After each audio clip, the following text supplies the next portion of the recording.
একটা আয়াত আমাকে বহু কান্না করাইছে, ওই আয়াত তেলাওয়াত করতে গিয়ে আমি পাগলের মতো কান্না করেছি। ইন্নাল্লাহা আশতারা মিনাল মুমিনিনা আনফুসাহুম ওয়া আমওয়ালাহুম বিআন্না লাহুমুল জান্নাহ।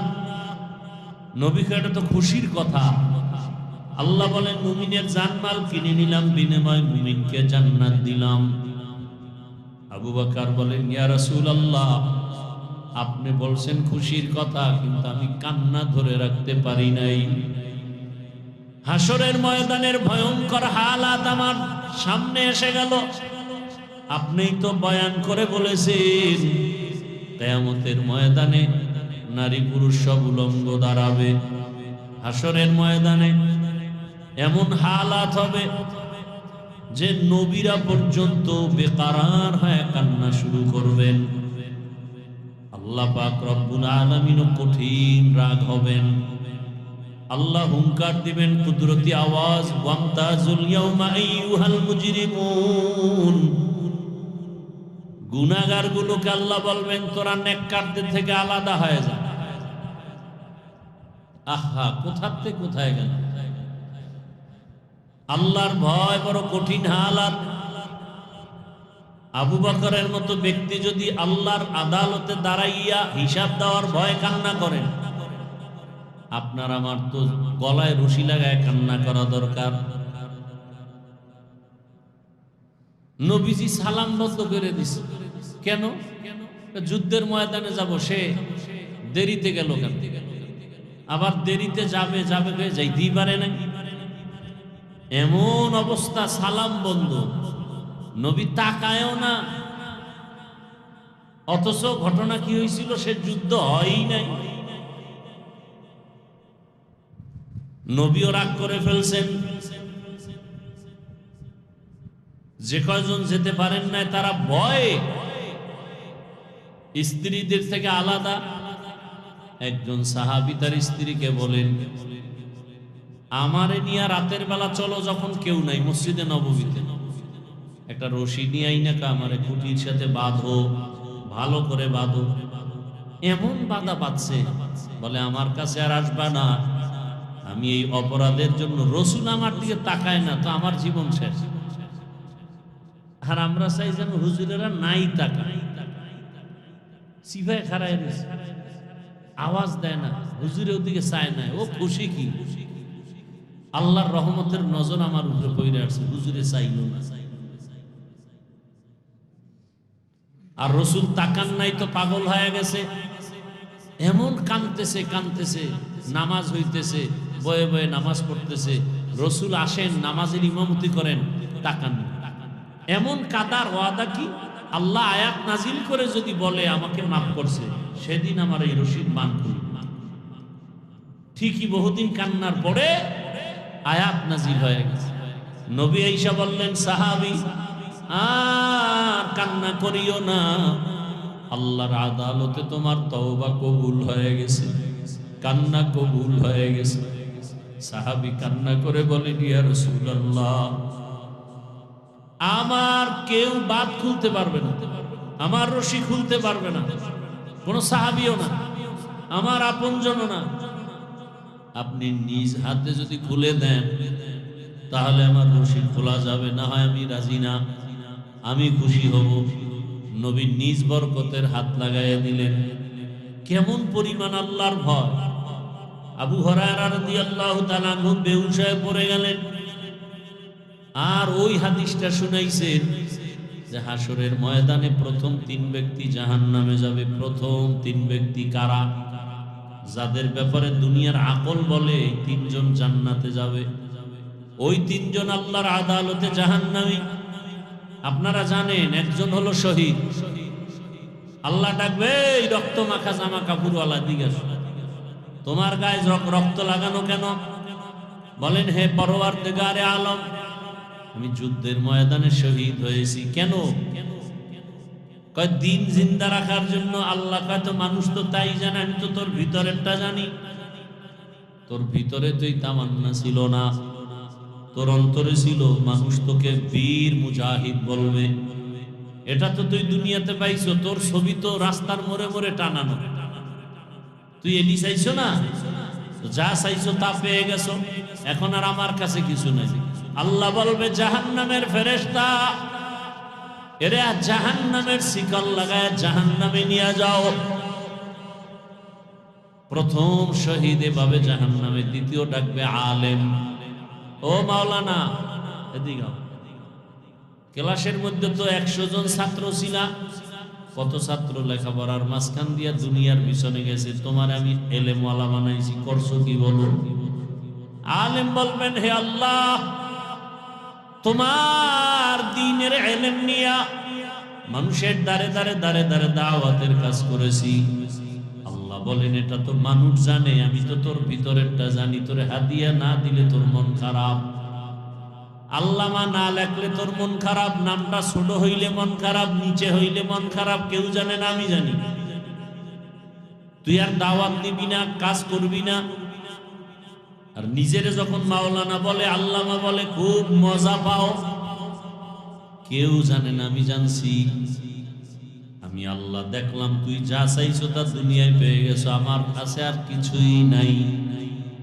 আল্লাহ বলবেন ফেরেশতা জাহান্নামের শিকল লাগাই মাওলানা সাহেবকেও জাহান্নামে নাও। সর্বশেষ টাকাওয়ালা দানবীরকে ডাকবে, এই টাকাওয়ালা, কত ফকিরের রাখিয়াত করে ধনী বানাইছি, করছো কি? বলে যে মসজিদ মাদ্রাসা। কেন? দিনের জন্য। না না, এটা তো মানুষ জানে, কিন্তু আমি তো ভিতরেরটা জানি। দান করছো 50,000 টাকা, মানুষের কাছে গল্প করেছো, পুরা মসজিদ তুই করে দিছো। কত কাহিনী। তা দুনিয়ায় যা চাইছো তা পেয়ে গেছো, আমার আদালতে কিছু নাই। এ তো সহিহ হাদিস। তাহলে এবার বুঝেন তো, আমরা যারা আলেম দাবি করি, মাওলানা মুফতি মুহাদ্দিস দাবি করি, আহা, শুধু একটা সার্টিফিকেটের জন্য কি পাগল পারা হয়ে ঘুরি। অথচ ঠিক মতো নামাজও পড়ি না। আল্লাহ কয়, মানুষ কত ভালো কয় আমারে। আল্লাহ কয় আমি তো জানি তুই সারা রাত মোবাইল চালাও। মানুষ জানে হাফিজুর রহমান তুমি ভালো, আমি জানি গুনাহ করতে করতে তোমার হাত না পাক, চোখ না পাক, জিহ্বা না পাক, অন্তর না পাক।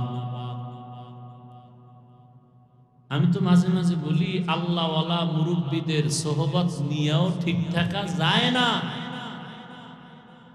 এরপর লাইনচ্যুত হয়ে যায়। আর যারা মুরব্বী মানেই না, এদের উপায় কি? বড় কঠিন হালাত। আল বারাকাতু মা আকাবিরিকুম, আল্লাহওয়ালাদের বরকত নজর লাগাও, নজরের বরকত। আল্লাহওয়ালাদের জবানের কথা নাও, কথার ভেতরে বরকত। আল্লাহওয়ালাদের রুহানি তাওয়াজ্জু নাও, তাওয়াজ্জুর ভেতরে বরকত। আল্লাহওয়ালাদের মোহাব্বত নাও, ভালোবাসা নাও, ভালোবাসার মধ্যে বরকত। তাদের নজর যত লাগবে তত লাভ, যত লাগবে তত লাভ। একটা ফলের মধ্যে সূর্যের আলো যত বেশি লাগবে তত রং বাড়বে, তত রং বাড়বে। একটা ফলের মধ্যে চাঁদের আলো যত বেশি আসবে তত মজা বাড়বে। ফলে আর ফসলে রং দেয় সূর্যে, আর স্বাদ বাড়ায় চাঁদের আলো। আল্লাহ ওয়ালা যারা, আহলুল্লাহ যারা, এদের নজর যত বেশি লাগবে তত কলবের পাওয়ার বাড়বে। বাড়তে বাড়তে এমন হবে, বসে থাকবা তুমি এখানে, দেখবা হাজার হাজার মাইল দূরে কি হয়। ইত্তাকু ফিরাসাতাল মুমিন ফা ইন্নাহু ইয়ানজুরু বিনুরিল্লাহ।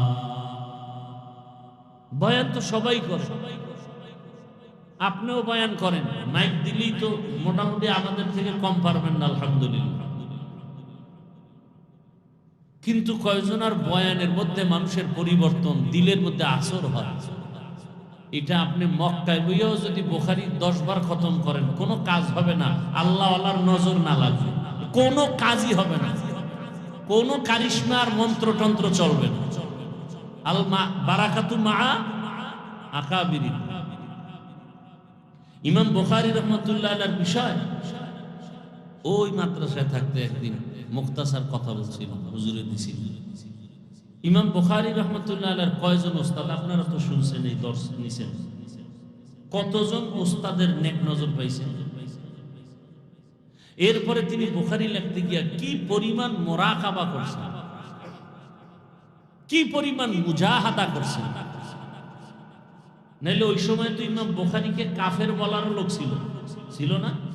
তার জন্মভূমিতে থাকতে দেয় নাই, কত দুশ্মনী করছে। অথচ এখন পৃথিবীর সব বেদাতি ভণ্ড যত লাইনের মুসলমান সবার দলিল বুখারী। বেদাতিরাও কয় বুখারী, সুন্নিরাও কয় বুখারী, দুনিয়ার সব বুখারী বুখারী। এত মাকবুলিয়াত আসলো কিভাবে? এত মাকবুলিয়াত কিভাবে হয়? এক পক্ষ ভালো বলতে পারে, সবাই ভালো, আহলে হাদিস বুখারী, আহলে সুন্নাত ওয়াল জামাত বুখারী, সারা দুনিয়ার মুসলমানের প্রিয় বুখারী। কারণ কি? কারণটা কি? এক একটা হাদিস লেখার আগে ওযু, গোসল, মুরাকাবা, এটা চারটিখানি কথা। এজন্য আমি ছাত্রদের বলি, ভাই আল্লাহ বাছাই করে নিয়ে আসছেন এখানে, এখান থেকে আরেকটা বাছাই হবে। এক বাছাইয়ের নাম মুস্তাফা, আর এক বাছাইয়ের নাম মুজতবা। এখান থেকে ফাইনাল বাছাই হবে, কে মুবাল্লিগ কে মুজাহিদ, এখান থেকে বাছাই হবে। প্রথম বাছাইয়ে টিকে গেলাম, এবার ফাইনাল বাছাই উপায় কি? যদি ঝরে পড়ে যায় এত শেষ। এখান থেকে আল্লাহ কাকে কবুল করবেন তাকে আল্লাহ নিয়ে নেবেন। আল্লাহ নিবে, আমি না গেলে কেমন নেবে? আল্লাহ এমন ভাবে নিবে, সব ছাত্র ঘুমায়, ওই ছাত্র ওই মাঠে নেমে পড়তেছে। কারণটা কি? আল্লাহ ওরে নিয়ে নিতেছে। ও নিজেও বুঝতেছে না যে আল্লাহ আমার নিতেছে। ওর দিলে তামান্না আমি একটু পড়া কম পারি না, আমার আগাইতেই হয়।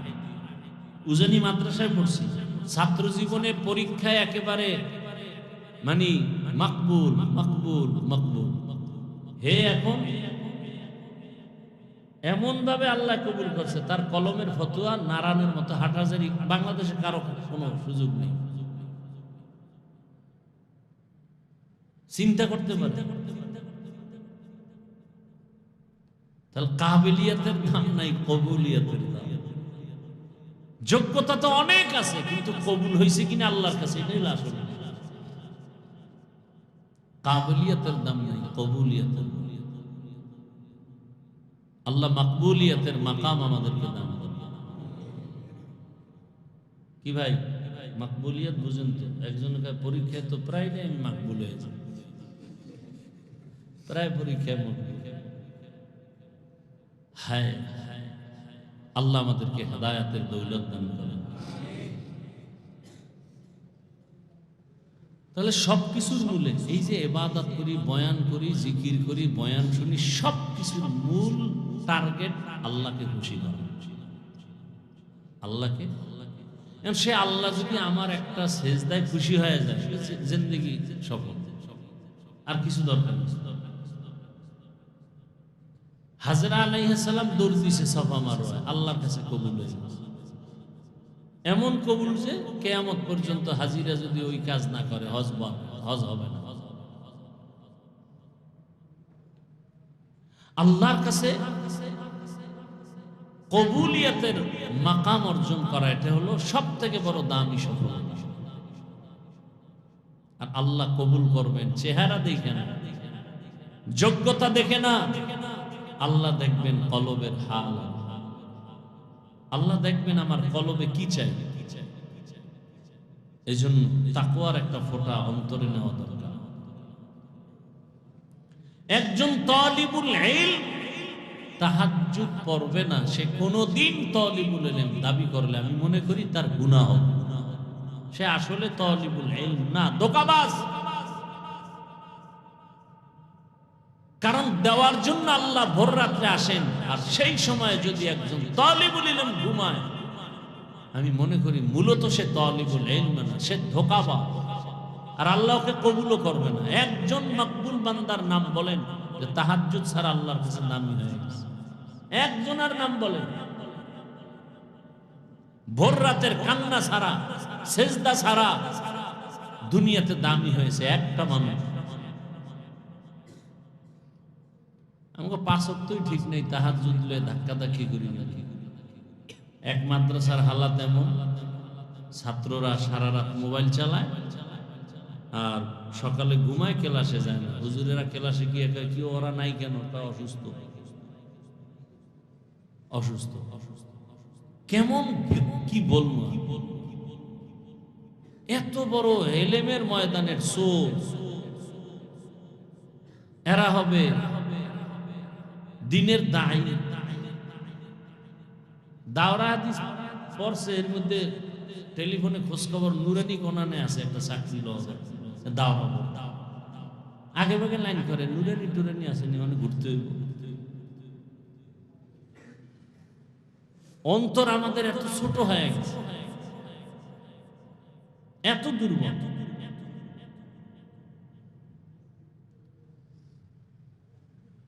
অথচ ওই যে হযরত বললেন, এই বিষয়ে আমি পুরা শুনি নাই, এই বিষয়ে আলোচনা করছেন। আমাদের দুর্বলতা কোন দিকে? কিসের দুর্বলতা আমাদের? আমরা দুনিয়াদারের কিছু খাই না, দুনিয়াদার দেয় সেটা হালাল ভাবে আমরা নেওয়ার চেষ্টা করি, হারাম ভাবে তো নাই। তো কিসের অভাব? মৃত্যু তো একবার হবে, আমি বাঁচার চেষ্টা করলেও মরতে হবে, না করলেও মরতে হবে। আমি কেন হকের পথ ছেড়ে দূরে যাব? এই ছাত্রদের মধ্যে কত ছাত্র আছে এক দিনের তাহাজ্জুদ কাজা হয় না, এরকম অভাব। আপনি তো শীতের রাত্র 6-7 ঘন্টা ঘুমাইয়াও এরপরে খুঁজে দিনে ঘুম আছে, নাইলে এখানে পড়বে না। দিনে ঘুমান লাগে, দিনে তো ঘুমাবো ওই ব্যক্তি যে আজানের 1 ঘন্টা আগে উঠে তাহাজ্জুদ করছে, তার রেস্টের জন্য একটু দিনে ঘুমাবো। যে রাতে তাহাজ্জুদ পড়ে কিসের ঘুম? পিঠে চামড়া খুললে ভালো না, কিসের ঘুম দিনে? শাসন। ছাত্ররা হুজুরকে ভয় করবে, হুজুরেরা ছাত্রকে ভয় করে, মা বাপ সন্তানের ভয় করে। যদি আবার মারে, আবার এই ছাত্র গর্ব করে, সন্তানও গর্ব করে, আমার আব্বু আম্মু না আমার অনেক ভয় করে, মাদ্রাসায় না আমার সবাই ভয়। আল্লাহর জাত ও সিফাতের কসম, মা বাবা সন্তানকে তো চুমু দিবে ভালোবাসা দিয়ে, ভয় পাবে কেন? হ্যাঁ, ওই সন্তানকেই মা বাবা ভয় পায় যেই সন্তানটা ওই সমাজের চূড়ান্ত চরিত্রহীন এবং বেয়াদব। ওই ছাত্রটাকেই শিক্ষক ভয় পায় যেই ছাত্র ওই প্রতিষ্ঠানের মধ্যে চূড়ান্ত চরিত্রহীন আর বেয়াদব। আর এই বেয়াদবরা প্রথমে শিক্ষকের সাথে বা আলেমের সাথে বেয়াদবি করে না, ওরা আগে বেয়াদবি করছে মা বাবার সাথে। ওই মা বাবার অভিশাপ লাগতে লাগতে এবার আলেমের সাথে বেয়াদবি শুরু করছে। এর দুনিয়াও বরবাদ, আখিরাতও বরবাদ। ওই আমি লেখাপড়া করছি, আমার ক্লাসে একটা ছাত্র ছিল, নাম কইলে মোবাইল ওয়ালারা সবাই চিনবে, বলবো না। বেলেটের মতো জেহেন ধার, ক্লাসে দুষ্টামি করে, পরীক্ষায় পাস, দেওবন্দে গেছে, লেখাপড়া করে ভালো নাম্বার নিয়ে আসে। কিন্তু আমি দেখছি, আল্লাহ সাক্ষী, ওর বাবা মসজিদ মাঠে বটদোয়া দিছে। একটা শিক্ষক ওর উপরে সন্তুষ্ট ছিল না, ছাত্ররা আসছে দেওবন্দ থেকে, যেখানে যায় 1 মাসের পরে হ্যান দিয়ে আর এক জায়গায়, এরকম ঘুরতে ঘুরতে এক জায়গায় শুনছি মাইরও গেছে। আমার দ্বারে কবে জানি একদিন কইছে একটা অজ লাগবে, তোরে অজ দিব না বাদ। জীবনে আমি কিছু পারি নাই, কিন্তু আমি বেয়াদবি করি না। মানুষের জীবনে একটা বড় পুঁজি আদব। মান তাওয়াযা লিল্লাহ রাফাহু। জীবনে কোনোদিন কারোর সাথে বেয়াদবি করবে। আমি তো এখনো মুরব্বীর সাথে একসাথে হাঁটলেও এমন ভাবে দিনে হাঁটি যে সূর্যের ছায়া পড়ে, এই ছায়ার উপরে যেন আমার পা না লাগে। আরে ভাই, আমি একজনের পেছনে লাগলে আমার লাভ, সে যদি সীমা লঙ্ঘন করে, সে আল্লাহ দেখবেন না? আর দেখতেও তো আছি, আল্লাহ তো দেখাইতেও আছে। আল্লাহ কি না দেখাইছে? চুপচাপ থাকার পর আল্লাহ তো ধৈর্যের ফলাফল দিতেছে।